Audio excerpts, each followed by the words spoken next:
أعوذ بالله من الشيطان الرجيم.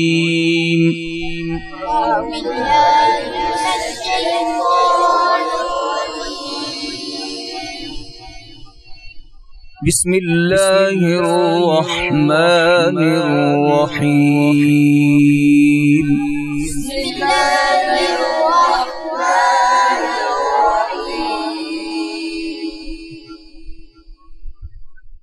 الحمد لله رب العالمين.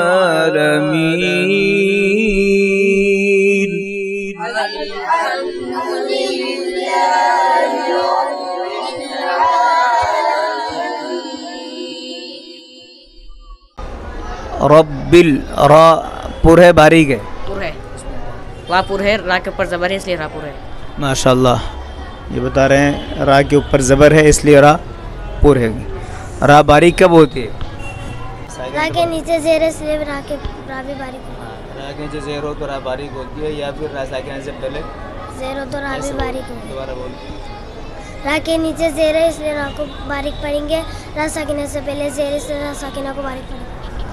ان دو حالتوں میں را باریک ہے. را کے نیچے زیر ہو تب بھی را باریک ہے، اور را ساکنہ سے پہلے زیر ہو تو بھی را باریک ہے.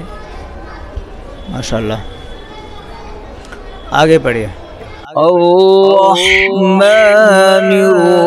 الرحیم.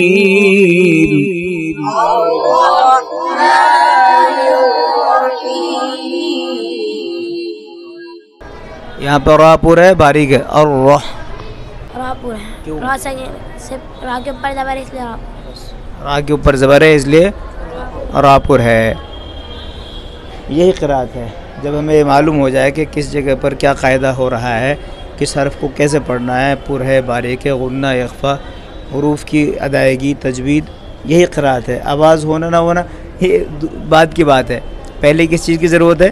قواعد کی ضرورت ہے، پھر مشق کی ضرورت ہے. قواعد تو ہیں بہت اچھے یاد، اور مشق نہیں کری تو تلفظ نہیں ہو پائیں گے صحیح. مشق بہت ضروری ہے. مشق صحیح ہوگی تو انشاءاللہ ادائیگی بھی صحیح ہو جائے گی. بعض وہ لوگ جنہوں نے مشق اچھی کری ان کو قواعد زیادہ یاد نہیں ہے اور وہ قاری بنے ہوئے ہیں، ہے کہ نہیں؟ تو معلوم ہوا مشق بہت اہم چیز ہے. آگے پڑھیے. مالک یوم الدین.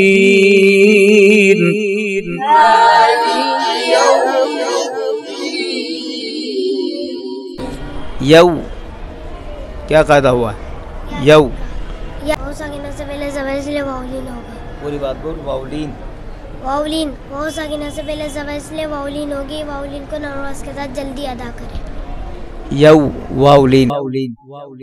ایاک نعبد و ایاک نستعین.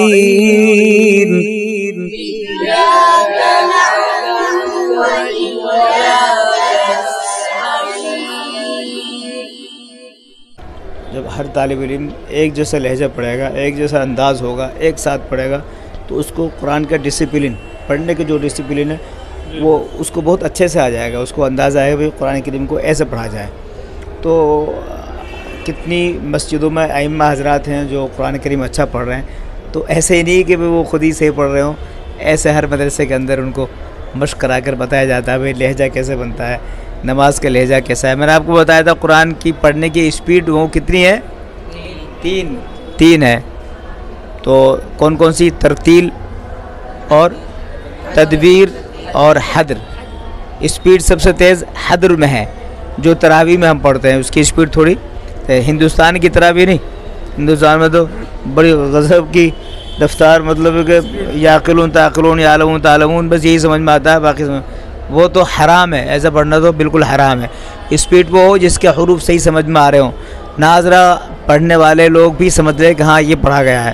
جیسے کہ عام طور پر ہمارے مکہ مکرمہ مدینہ منورہ میں جو ترتیب ہے قرآن کریم پڑھنے کی وہ حدر ہے. اس سے کم اسپیڈ جو ہوتی ہے وہ تدویر. ٹھیک ہے، وہ عام طور پر نمازوں میں جو ہم پڑھتے ہیں ائمہ حضرات جو اس وقت نمازوں میں پڑھنے کی جو ترتیب ہے، جو اسپیڈ ہے وہ تدویر کہلاتی ہے. اور جو محفل قرات ہوتی ہے، قاری صاحب اسٹیج پہ پڑھ رہے ہیں، آپ مشق کر رہے ہیں، یہ کون سی ہے؟ یہ ترتیل ہے. یاد رکھیں نا. آگے بڑھیں. اهدنا الصراط المستقيم. اهدنا الصراط المستقيم. سین اور صاد میں کیا فرق ہے آپ بتائیے. آگے آگے. سین سخت اور باری ہوتا ہے اور سواد پر ہوتا ہے. ماشاءاللہ. سین کو سختی سے ادا کریں گے اور آواز باریک ہوگی، صاد کی آواز پر ہوگی. صراط الذين أنعمت عليهم. صراط الذين أنعمت عليهم غير المغضوب عليهم